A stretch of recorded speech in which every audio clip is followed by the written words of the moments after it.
with, that is to say, its role. And we have defined the role of the person in such a way that it condemns everybody so defined to perpetual frustration. Now, how is this so? When you are a child, your parents, your peers, your teachers, your uncles and aunts are very anxious to define you. And what they are going to tell you is that you are a free agent. You are responsible. That is to say, you are an independent first cause. You are an origin of actions and thoughts and feelings. And we can praise you or blame you for what you do. And above all, we require of you that you love us. You love your parents, you love your brothers and sisters. As Fred said, a child is not allowed to say to let that baby sister go back where it came from, because that is not nice. All nice children love their brothers and sisters and their parents. Not, of course, because we tell you to do so, but because you would want to do it yourself. You see now here what's going on. You are required and commanded to do certain things which will be appreciated only if you do them voluntarily.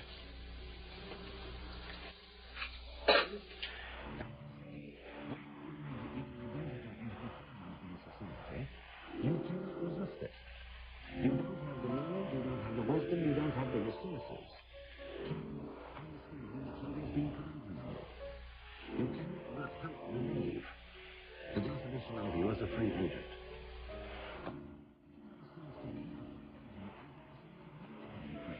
That is to say, of being hopelessly unable to resist society's. So, in the whole sense of our personality, there is a contradiction. And that is why the sense of ego, of being oneself, is simultaneously a sense of frustration. The feeling of I-ness, so far as most people are concerned, is a feeling of tension between the eyes and behind them. Trigant Barreau, a remarkable man, did some studies about two kinds of awareness, which he called ditension and cotension.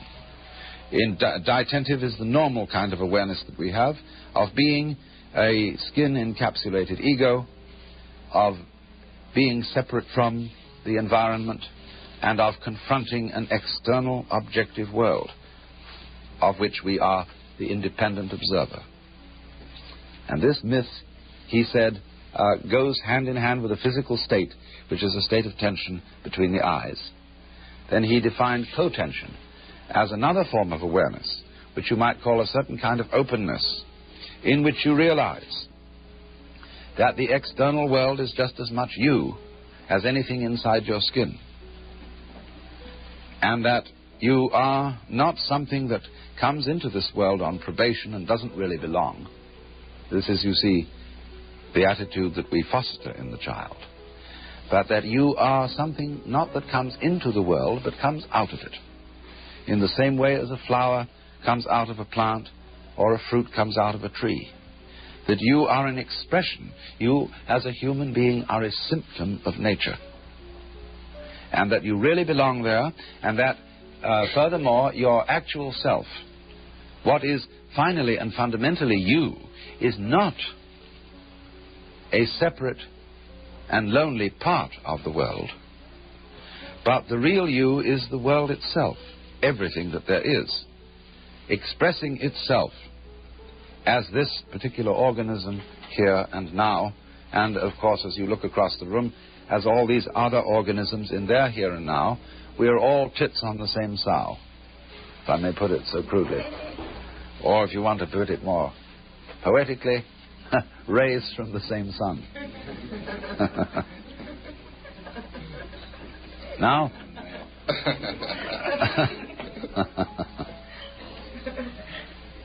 now, children very often ask their parents, you see, as a result of having been given this funny sense of identity, Mommy, who would I have been if my father had been someone else?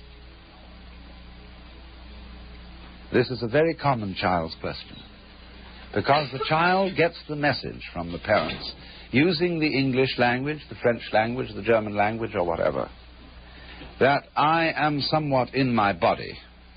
You gave me my body, but who am I to whom this was given? You see? You can say to a girl in our culture, "Darling, you're absolutely gorgeous. You're so beautiful." And she says, "How like a man. All you think about is bodies. I may be beautiful, but that's my parents gave me my body. But I want to be admired for myself and not for my chassis." And this poor girl is a chauffeur. She's alienated from her body.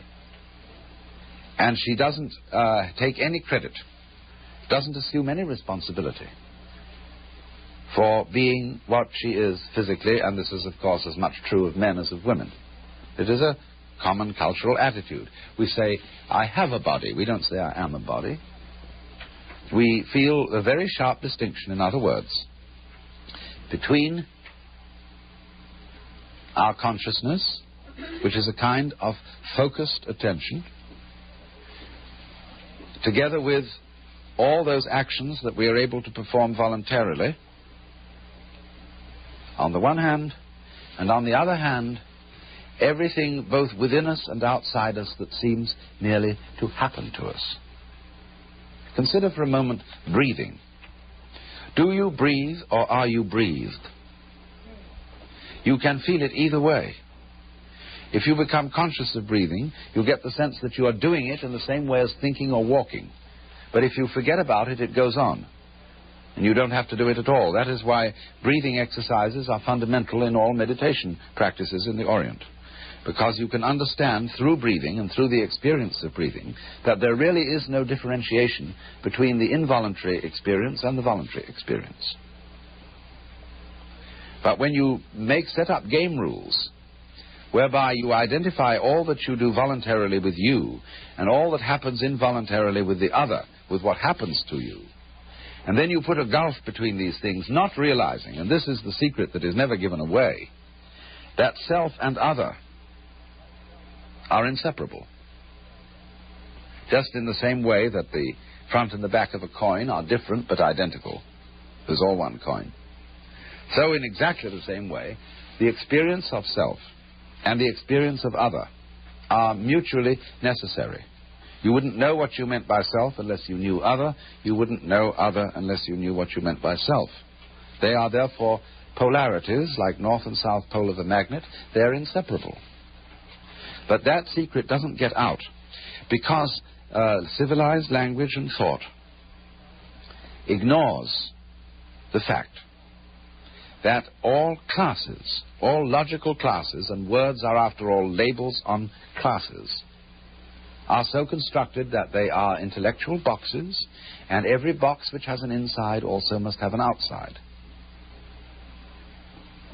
And we think that insides exist apart from outsides, and outsides apart from insides. We don't realize that although they are opposed, they go together.